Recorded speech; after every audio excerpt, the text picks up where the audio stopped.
Standing in my childhood bedroom surrounded by boxes, I watched my golden child sister Amber pack designer clothes into Louis Vuitton luggage while I shoved my belongings into garbage bags. Mom claimed they could only afford one plane ticket to our family reunion, naturally choosing Amber over me again. What they did not know was that I had been recording every conversation for months, documenting years of financial favoritism and emotional manipulation. Tonight, everything would change. Some secrets are too explosive to stay buried forever. Where are you watching from tonight? If you have ever felt like the forgotten child in your own family, hit that like button, because this story will show you that sometimes the underdog gets the last laugh. Make sure to subscribe, because what happens next will completely flip this family dynamic on its head. And trust me, you will want to see how sweet revenge can taste when it has been 23 years in the making. My name is Scarlett, and I should have seen the signs earlier. Growing up in suburban Connecticut, I was the responsible daughter while Amber was the princess who could do no wrong. Mom always had excuses for why Amber got the newest iPhone while I worked 3 part-time jobs to pay for community college. Dad stayed silent, buried in his newspaper, pretending the obvious favoritism did not exist in our pristine colonial house. The family reunion invitation arrived on a Tuesday morning in March. Our extended family was gathering in Hawaii to celebrate Grandma Rose's 80th birthday. Everyone would be there except me, apparently, because Mom delivered the news like she was discussing the weather. "Scarlett, honey, we can only afford 2 tickets this year. Your father and I discussed it, and we think Amber should come with us. She just graduated from her master's program, and she deserves this celebration." I stared at her across our granite kitchen island, my coffee growing cold in my hands. "What about me, Mom? I have been working double shifts at the hospital for 2 years. When was the last time I got a vacation? You can visit Grandma Rose anytime you want, sweetheart. This is just one weekend." But it was not just one weekend. It was the continuation of a pattern that had defined my entire existence. Amber got the family car when she turned 16 while I took the bus. Amber got her college tuition paid in full while I graduated with $60,000 in student loans. Amber got the down payment for her downtown apartment while I rented a studio above a pizza shop. That evening, I called Grandma Rose directly. Her voice cracked when she heard I would not be attending her birthday celebration. "But Scarlett, I specifically requested that you be there. I have something important to give you, something that belonged to your great-grandmother. Your mother assured me you would be coming." My blood turned ice cold. Mom had lied to both of us. I started paying attention differently after that phone call. When Mom claimed they could not afford my plane ticket, I noticed her new Tiffany bracelet. When she said money was tight, I watched Dad book a golf weekend in Napa Valley. When they discussed the family budget, I quietly activated the voice recorder on my phone. What I discovered over the next 3 months shattered every assumption I had about my family. During one recorded conversation, I heard Mom on the phone with Aunt Susan laughing about how they planned to give Amber the family beach house when Grandma Rose passed away. "Scarlett is too unstable to handle that kind of responsibility," Mom said. "She barely keeps her own life together. Too unstable." I was working as a registered nurse, volunteering at the animal shelter, and helping Dad with his blood pressure medication every week because he kept forgetting to take it. Meanwhile, Amber had been fired from 3 jobs in 2 years and was currently living off their credit cards while she figured out her next move. Another recording revealed the truth about my college fund. Grandma Rose had left money specifically for my education when Grandpa died 5 years ago. Instead of telling me my parents used it to pay off Amber's credit card debt and fund her spring break trip to Europe with her sorority sisters. The final piece fell into place when I overheard a heated argument between my parents about their retirement accounts. They had been borrowing against Dad's pension to maintain their lifestyle and support Amber's expensive tastes. They were not wealthy anymore. They had been living a lie for years, prioritizing appearance over financial stability. But the most devastating discovery came through social media. While stalking through old family photos, I found pictures from last year's cousin's wedding. The event Mom claimed was too expensive for me to attend. There was Amber in a $500 bridesmaid dress holding a glass of champagne next to Mom and Dad. They had told me the wedding was adults only, but my teenage cousin Marcus was right there in the background. They had deliberately excluded me from family events for years. I confronted Mom the next morning with printouts of the wedding photos. Her face went pale, then shifted into defensive anger. "You are being dramatic, Scarlett. We made the best decisions for the family as a whole." "The best decisions for Amber, you mean?" "Your sister needed more support. She has always been more sensitive." "More sensitive or more expensive?" Mom's silence was deafening. Dad walked into the kitchen, took one look at the tension, and immediately retreated to his home office. Always the coward when difficult conversations started. That night, I made a decision that would change everything. If my family wanted to play favorites, they could live with the consequences. I had been documenting their lies, their financial irresponsibility, and their emotional manipulation for months. Now it was time to use that information strategically. I started by calling Grandma Rose back and telling her the complete truth about why I would not be at her birthday party. Her response was immediate and fierce. "Those are my grandchildren, and I will decide who gets what in my will. Your mother has overstepped her boundaries for the last time." Then I reached out to my cousin David, who worked as a financial advisor. I explained the situation about the stolen education fund and asked for his professional opinion about potential legal recourse. His answer was enlightening and infuriating. "If you have documentation proving they misused funds designated specifically for you that could constitute theft, family or not, money that was earmarked for your education legally belongs to you." Finally, I contacted Uncle Robert, Dad's brother, who had always been the rebel of the family. He had been asking questions about their finances for months, suspicious about their sudden, expensive purchases, despite Dad's supposed salary cuts at work. The wheels were in motion. My family thought they could continue treating me like an afterthought while propping up their golden child.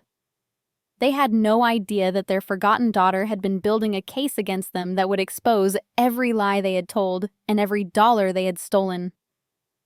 The Hawaii trip was still 3 weeks away. That gave me plenty of time to prepare my revenge, and trust me, it was going to be absolutely devastating. The morning after my conversation with Uncle Robert, I woke up with crystalline clarity about what needed to happen. This was not just about a missed vacation anymore. This was about dismantling a system of lies that had poisoned my family for decades, and ensuring that justice was served in the most poetic way possible. I took a personal day from the hospital and drove to the county courthouse. If I was going to destroy their carefully constructed facade, I needed to understand exactly what legal options were available to me. The clerk in the civil division was surprisingly helpful when I explained that I needed information about recovering misappropriated inheritance funds. "You will need documented proof that the money was specifically designated for you," she explained, sliding pamphlets across the counter. "Bank records will documentation written correspondence. The stronger your paper trail, the better your case." Perfect. I had been collecting evidence for months without even realizing it. My next stop was the public library, where I spent 4 hours researching Connecticut inheritance law and financial fraud statutes. What I discovered made my heart race with anticipation. If someone diverts funds that were specifically bequeathed to another person, it constitutes theft regardless of family relationships. The fact that my parents had used my education fund to pay for Amber's lifestyle made them vulnerable to both civil and potentially criminal charges. But I wanted more than legal victory. I wanted complete social annihilation. That evening, I invited myself to dinner at Uncle Robert's house, bringing along printed bank statements that Dad had carelessly left in his office. Robert's wife, Aunt Lisa, was a forensic accountant who specialized in corporate fraud investigations. When I showed her the financial discrepancies between Dad's reported income and their actual spending patterns, her professional curiosity was immediately piqued. "These numbers do not make sense, Scarlett. Either your father is lying about his salary, or they are financing their lifestyle through debt or other means. This kind of financial behavior usually indicates deeper problems. She offered to conduct an unofficial audit of their finances using publicly available records. Within 3 days, Aunt Lisa had uncovered a web of credit card debt, home equity loans, and borrowed retirement funds that painted a devastating picture of financial irresponsibility. "Your parents are essentially bankrupt," she explained over coffee. "They have been using credit to maintain their lifestyle for at least 3 years. The money they spent on Amber's education and expenses accelerated their financial collapse. This information was gold, but I needed more ammunition for maximum impact. I reached out to my cousin Sarah, who worked in social media marketing. Sarah had always been suspicious of Mom's perfect Instagram posts, showcasing their lavish lifestyle while simultaneously claiming poverty when it came to supporting me. "I can help you document the timeline of their posts versus their claims about money," Sarah offered. "If they were posting about expensive purchases while telling you they could not afford your plane ticket, that creates a clear pattern of deception." Together, we created a comprehensive digital timeline showing Mom's social media posts, alongside dates when they claimed financial hardship. The evidence was damning. Designer handbags purchased the same week they refused to help with my car repair. Expensive restaurant visits posted while they explained why they could not contribute to my student loan payments. But my masterstroke came from an unexpected source. Grandma Rose called me 3 days before the Hawaii trip with information that changed everything. "Scarlett, I have been thinking about our conversation, and I need to tell you something important. When your grandfather died, he left specific instructions in his will about your education fund. Your mother was supposed to give you a sealed letter explaining his wishes, but she never did. My grandmother had kept a copy of that letter for 5 years, waiting for the right moment to ensure I received it. When she read it to me over the phone, I nearly dropped my cell phone. Grandpa had not just left money for my education. He had left me $50,000 with explicit instructions that it should be used to help me build an independent life away from my parents if I ever felt unsupported by them.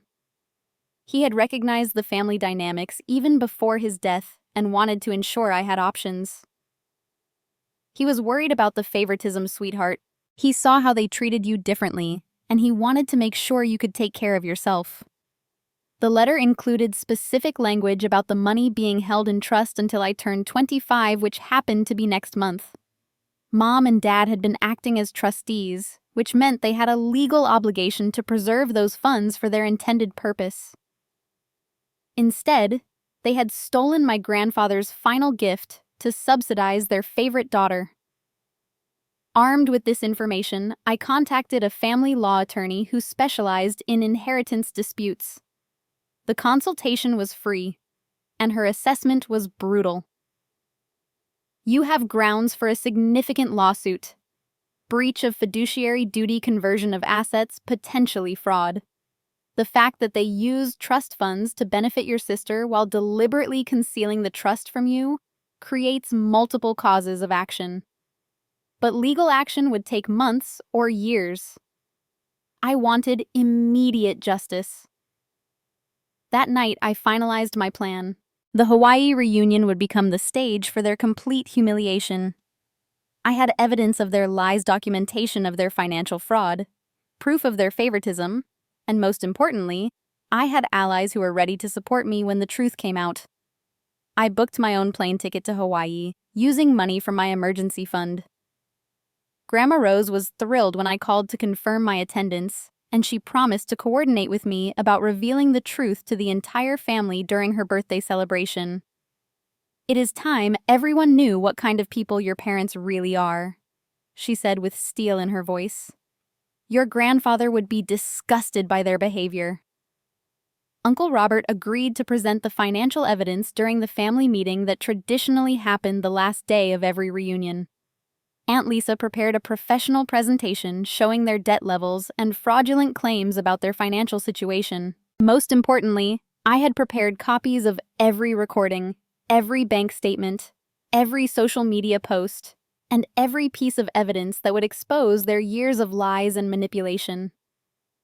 My parents thought they were flying to Hawaii for a relaxing family celebration while leaving their unwanted daughter behind. Instead, they were walking into a trap that would destroy their reputation, their relationships, and their ability to continue manipulating everyone around them. The best part? They had no idea what was coming. While they were packing their suitcases and finalizing their plans to exclude me, I was preparing to deliver the most devastating surprise of their lives in front of the entire extended family. Justice was finally coming, and it was going to be absolutely beautiful. The week before the Hawaii trip, I put my plan into motion with military precision. Every conversation with my parents became an opportunity to gather more evidence, and every family phone call revealed additional layers of their deception. Mom made the mistake of calling me Tuesday night, ostensibly to check in, but actually to make herself feel better about leaving me behind. Scarlett, sweetie, I hope you are not too disappointed about missing the reunion. Maybe next year we can all go together as a family. I activated my recording app and played the part of the understanding daughter perfectly. I understand, Mom. Money is tight right now. I just hope Amber appreciates this opportunity. Oh, she absolutely does. She has been so stressed with job hunting, and this trip will really help her relax and recharge. You know how sensitive she is to pressure. Of course. It must be expensive, though, flying all three of you to Hawaii. The hotel costs alone must be astronomical.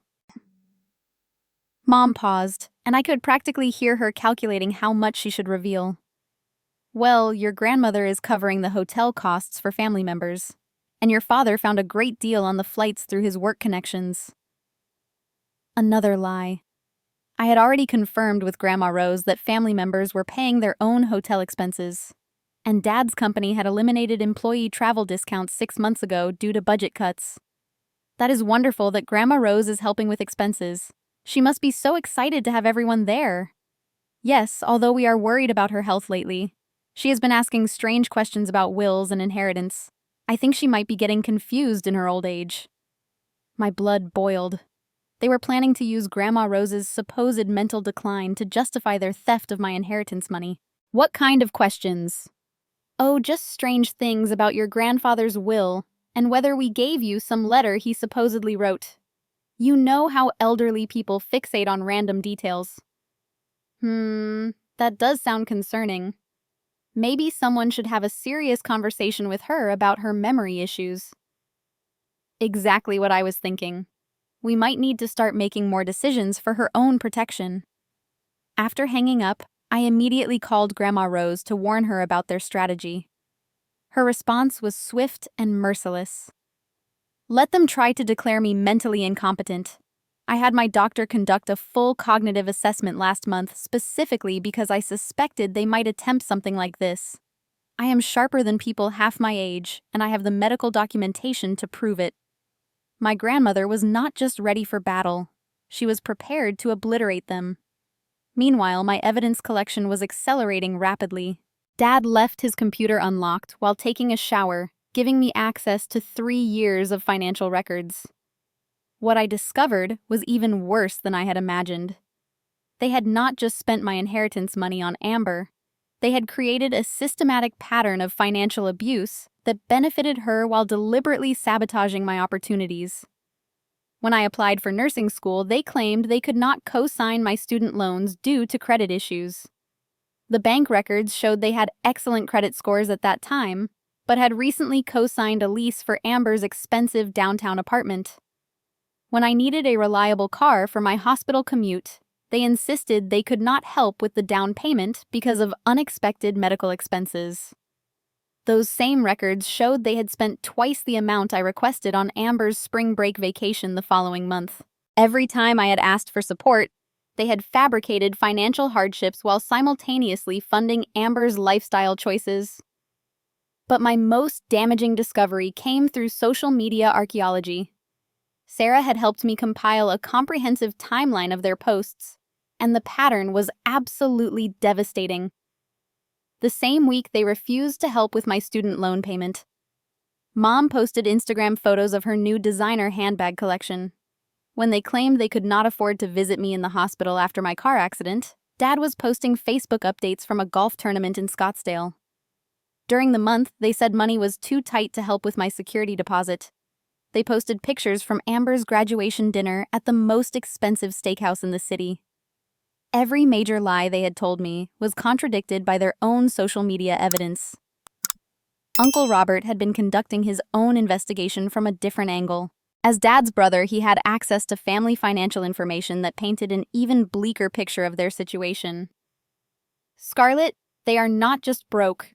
They are headed toward bankruptcy within the next 18 months if they continue this spending pattern. Your father borrowed against his pension to pay off credit card debt, then immediately ran up new balances to maintain their lifestyle. How much debt are we talking about? Conservative estimate $200,000 across credit cards, home equity loans, and retirement account borrowals. They are paying minimum balances with borrowed money. It is a classic debt spiral. This information was crucial because it explained their desperation to control my inheritance money and potentially access Grandma Rose's assets through manipulation or legal guardianship. Aunt Lisa had prepared professional financial analysis charts showing their debt progression over the past 3 years. The timeline perfectly correlated with increased spending on Amber's education and lifestyle expenses. They essentially bankrupted themselves trying to maintain the illusion that they could afford to support their favorite daughter's expensive tastes, she explained. Classic financial dysfunction driven by emotional manipulation. 3 days before the Hawaii departure, I executed the final phase of my preparation strategy. I contacted every family member who would be attending the reunion and arranged individual phone calls to share carefully selected information about the situation. Not enough to spoil the surprise, but sufficient to ensure they would be receptive to the truth when it was revealed. Cousin David was horrified when I explained about the stolen education fund. That money was specifically designated for you in Grandpa's will. I remember him talking about wanting to make sure you had opportunities to build an independent life. Aunt Susan became furious when she learned about the pattern of lies regarding family events. I specifically asked your mother why you were never at family gatherings anymore. She told me you had become antisocial and preferred to stay home. I actually felt sorry for her. Uncle Tom was outraged about the financial manipulation. I offered to help with your student loans 2 years ago, and your father told me you were too proud to accept family assistance. He said you insisted on being completely independent. One by one, my family members realized they had been systematically lied to about me for years. The narrative my parents had constructed painted me as antisocial, irresponsible, and unwilling to participate in family activities.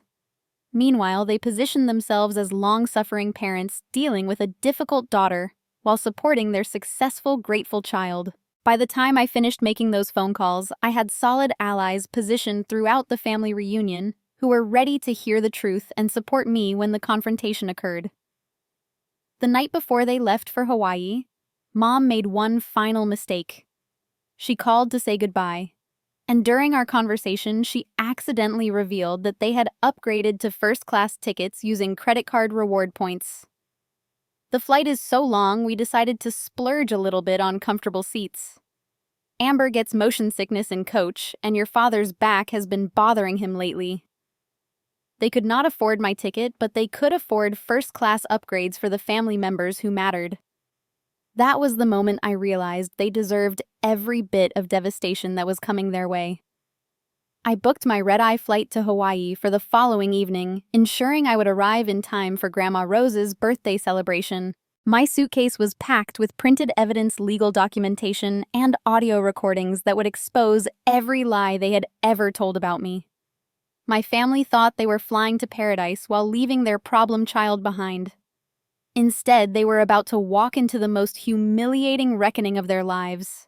And I was going to be there to watch their entire world collapse in front of everyone they had ever tried to impress. The countdown to justice had officially begun. I arrived at the Maui resort at 6 a.m, 3 hours before my family's flight was scheduled to land. Grandma Rose was waiting in the lobby with a cup of coffee and a smile that could have powered the entire island. "There's my brilliant granddaughter," she said, embracing me tightly. "Are you ready to give them the surprise of their lives?" I've been ready for 23 years, Grandma. We spent the morning reviewing our strategy. The family tradition was to gather in the resort's private conference room on the second evening for what everyone called family business time. It was supposed to be about sharing updates and making plans, but it usually devolved into gossip and complaints. Tonight, it would become a courtroom.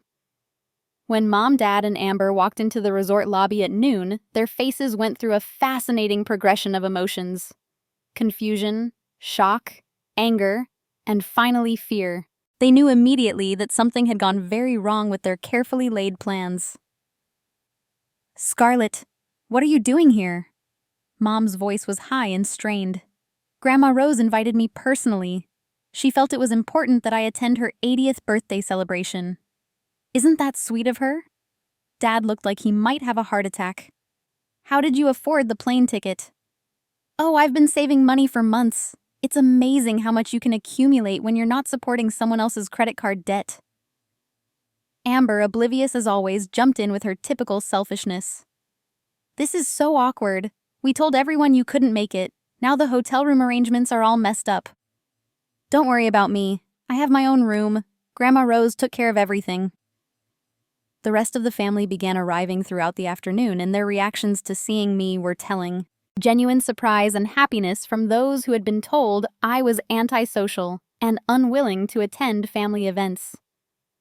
Knowing looks from Uncle Robert and Aunt Lisa, who were ready to support me when the time came. The birthday celebration dinner was excruciating for my parents.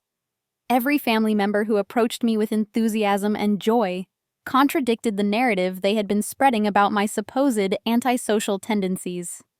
"Scarlett, I've missed you at these gatherings," Aunt Susan said loudly. "Your mother said you preferred to stay home, but you seem perfectly social to me." "I love family events," I replied, making sure my voice carried across the table. "I just haven't been invited to very many lately." Mom's face was turning red. Dad kept checking his phone obsessively, probably calculating how much this unexpected expense would cost them. But the real fireworks were scheduled for the family meeting the next evening. I spent the day strategically positioning my evidence and coordinating with my allies. Grandma Rose had arranged for the hotel to provide an easel and projection screen for what she told them would be a special presentation about family history. When everyone gathered in the conference room at 7 o'clock, the energy was expectant and cheerful. My parents sat near the front, still trying to control the narrative, while I positioned myself in the back with Uncle Robert and Aunt Lisa. Grandma Rose stood at the front of the room with a stack of documents and a microphone the hotel had provided. "Before we begin our usual family updates, I have some important information to share about family finances and recent discoveries that affect all of us." She gestured for me to join her at the front of the room. "Many of you have been told that Scarlett has become antisocial and unwilling to participate in family events. You've been told that she's financially irresponsible and unable to manage her own affairs. Tonight, you're going to learn the truth about why she hasn't been present at family gatherings. And more importantly, you're going to discover some very disturbing facts about how certain family members have been handling money that was designated for her benefit." The room went completely silent. Mom and Dad looked like trapped animals. I activated the Bluetooth speaker I had brought and played the first recording. Mom's voice filled the room. "Scarlett is too unstable to handle that kind of responsibility. She barely keeps her own life together." Then came the recording about using my education fund for Amber's credit card debt. Then the conversation about excluding me from family events while telling relatives I was antisocial. Each recording hit the room like a physical blow. Family members began looking at my parents with expressions ranging from confusion to disgust. But the audio evidence was just the beginning. Aunt Lisa stepped forward with her financial presentation complete with charts showing my parents' debt levels and spending patterns. Over the past 3 years, they have accumulated over $200,000 in debt while systematically diverting money designated for Scarlett's education and independence. They used inheritance funds to subsidize Amber's lifestyle while claiming poverty whenever Scarlett needed support. The room erupted in shocked murmurs. Uncle Tom stood up, his face red with anger. You told me Scarlett was too proud to accept help with her student loans. You said she refused family assistance. Dad tried to speak, but Uncle Robert cut him off by displaying the social media timeline Sarah had prepared. Here's a photograph of the designer handbag purchased the same week they refused to help Scarlett with her car repair. Here's the expensive vacation posted while they claimed they couldn't afford her plane ticket to Cousin Maria's wedding. But the final devastating blow came when Grandma Rose read my grandfather's letter aloud to the entire family. To my granddaughter Scarlett, who has always shown strength and independence in the face of unfair treatment. This money is specifically for you to build a life free from those who would manipulate or control you. I have watched the family dynamics, and I want you to have options when you need them most. The letter went on to detail his concerns about the favoritism he had observed, and his specific instructions that the $50,000 was to be held in trust until my 25th birthday next month. When Grandma Rose finished reading, the silence in the room was deafening. Amber was the first to break. I didn't know about any letter. Mom and Dad said the money was a family emergency fund. You didn't know because they never told anyone, I said, my voice steady despite my racing heart. They stole my inheritance and used it to fund your lifestyle while telling everyone I was a financial burden on the family. Mom finally found her voice, but it came out as a desperate whisper. We were trying to do what was best for everyone. Best for everyone, or best for Amber? The family members began connecting the dots publicly. Years of mysterious explanations about my absence from events. Financial inconsistencies they had noticed but never questioned.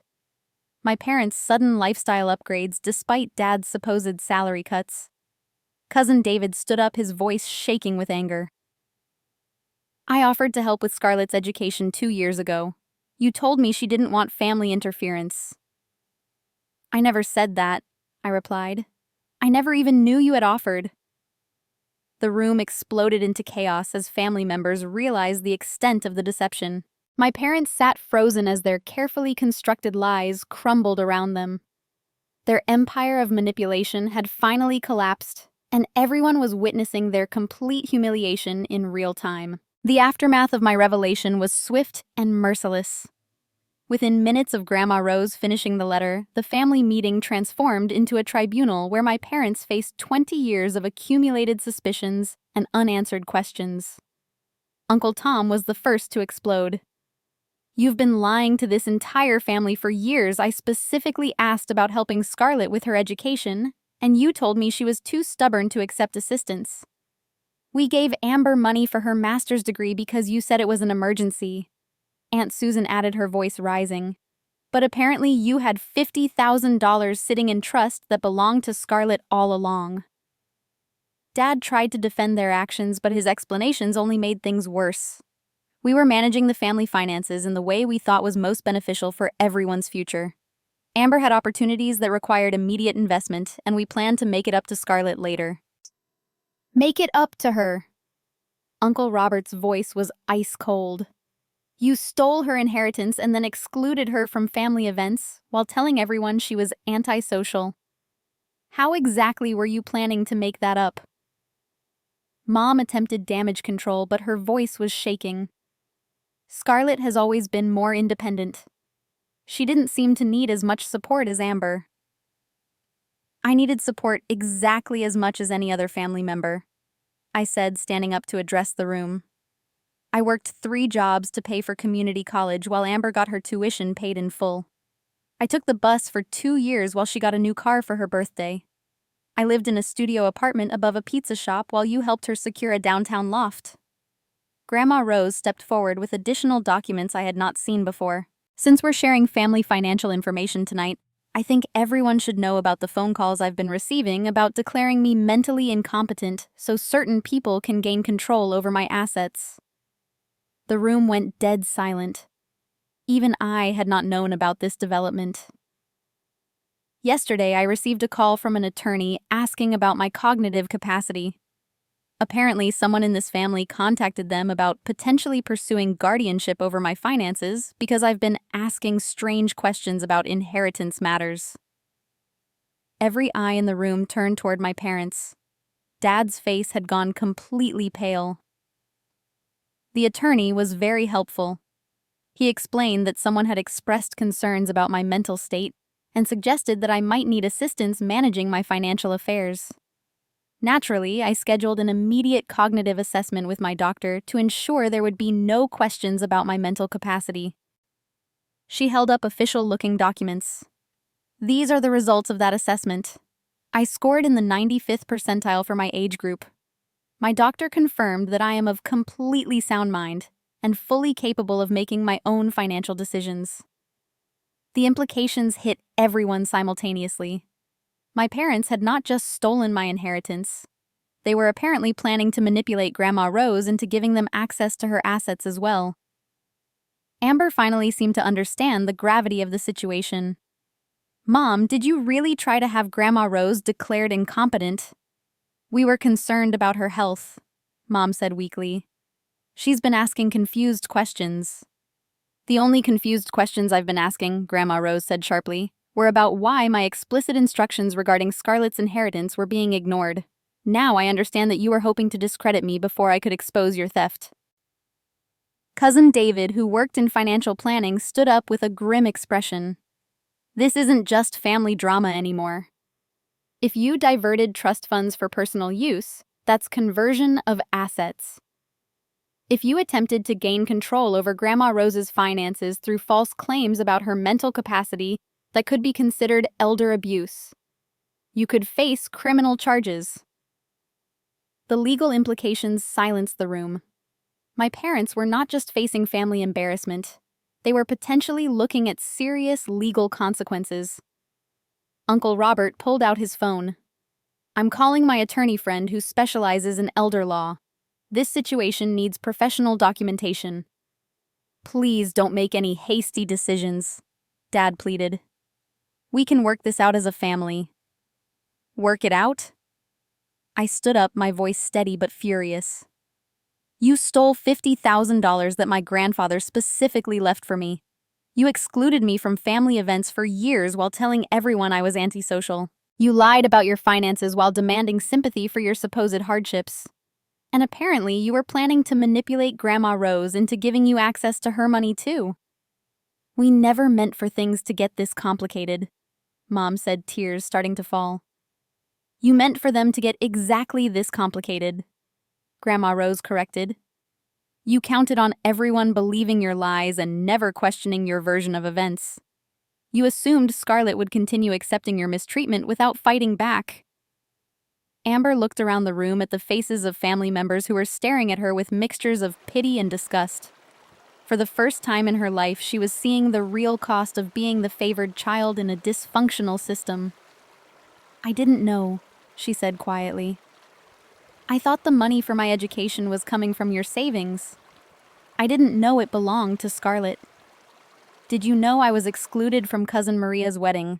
I asked her directly. She nodded miserably. "Did you know I wasn't invited to Uncle Jim's retirement party?" Another nod. "Did you ever ask why your sister was never at family events anymore?" "Mom said you were going through a phase. She said you needed space. And you never thought to call me directly to check if that was true." Amber's silence was answer enough. She had been complicit through willful ignorance, accepting the benefits of their favoritism without questioning why her sister had disappeared from the family. The meeting ended with my parents sitting alone at their table, while family members gathered around me to offer support and express their outrage about the deception they had witnessed. Grandma Rose announced that she would be changing her will immediately to ensure that my parents could never access her assets through manipulation or legal trickery. Uncle Robert confirmed that his attorney would review all the evidence to determine what legal action might be appropriate. Most importantly, the entire extended family now knew the truth about years of lies and manipulation. As everyone filed out of the conference room, my parents remained seated, staring at the table where their carefully constructed world had just collapsed in front of everyone they had been trying to impress. Their golden child sat beside them, finally understanding that her privileged position had come at the cost of her sister's relationship with the family and her own integrity. The empire of deception they had built over 20 years had crumbled in a single evening, and there was no way to rebuild it. Justice was being served exactly as I had planned, but the satisfaction felt different than I had expected. It was not just revenge. It was the restoration of truth and the beginning of authentic family relationships built on honesty instead of manipulation. 6 months after the Hawaii revelation, my life looked completely different, and so did my family dynamics. The legal consequences were swift and decisive. Uncle Robert's attorney had filed both civil and criminal complaints against my parents for theft of inheritance funds and attempted elder abuse regarding Grandma Rose. The civil case was settled out of court when my parents agreed to repay the $50,000 they had stolen, plus interest and legal fees. They were forced to liquidate assets to meet the settlement terms, including selling Dad's collectible car and Mom's jewelry collection. The criminal charges were reduced to probation and community service after they agreed to attend financial counseling and make full restitution. The district attorney explained that while their actions were clearly criminal, the family nature of the theft and their cooperation in making amends influenced the sentencing decision. But the legal victory was only part of my vindication. The real transformation came in how the extended family treated me after learning the truth. Aunt Susan called me every week now, apologizing repeatedly for believing the lies about my antisocial behavior. "I should have reached out to you directly instead of accepting their explanations," she said during one of our conversations. "I missed so many opportunities to have you in our lives." Uncle Tom had insisted on helping me pay off my remaining student loans. "Your grandfather wanted you to have opportunities," he explained when I tried to refuse his assistance. "This is what he would have done if he had known about the theft." Cousin David had become one of my closest allies, helping me establish proper financial planning and investment strategies with the recovered inheritance money. "You've been taking care of yourself financially better than most people with family support," he told me. "Now you can actually build wealth instead of just surviving." Most surprisingly, my relationship with Amber had evolved into something resembling actual sisterhood. The shock of discovering her privileged position had come at my expense, forced her to confront uncomfortable truths about her own character. "I knew something was wrong," she admitted during one of our monthly coffee meetings. "I knew you were working multiple jobs while I got everything handed to me. I just didn't want to question it because I benefited from the arrangement." She had started paying her own credit card bills and covering her own living expenses for the first time in her adult life. "It's actually liberating," she said, surprising both of us. "I never realized how much anxiety comes with being financially dependent on people who might change their minds." The most meaningful change was my deepening relationship with Grandma Rose. She had asked me to help manage her financial affairs, not because she needed assistance, but because she wanted to ensure her assets would be distributed according to her actual wishes, rather than manipulated by people with hidden agendas. "Your grandfather would be so proud of how you handled this situation," she told me while we reviewed her will updates. "You didn't just expose their lies. You gave this family an opportunity to build relationships based on truth instead of deception." Working at the hospital had taken on new meaning as well. My colleagues noticed that I seemed lighter, more confident. My supervisor had recommended me for a leadership training program that could lead to a management position. "You've always been competent," she explained, "but lately you've been radiating a kind of inner strength that makes people want to follow your example." The inheritance money had given me options I never thought possible. I was considering returning to school for my nurse practitioner degree, something that had seemed financially impossible before. I had also started volunteering with a legal aid organization that helped families navigate inheritance disputes. "Your experience makes you uniquely qualified to help other people who are being financially manipulated by family members," the organization director had told me. "You understand both the emotional and legal aspects of these situations."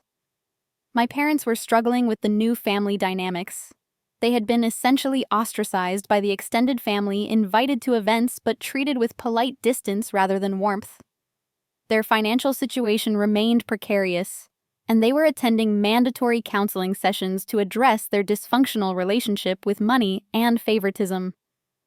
Dad had reached out several times to attempt reconciliation, but his apologies focused more on getting caught than on the actual harm they had caused.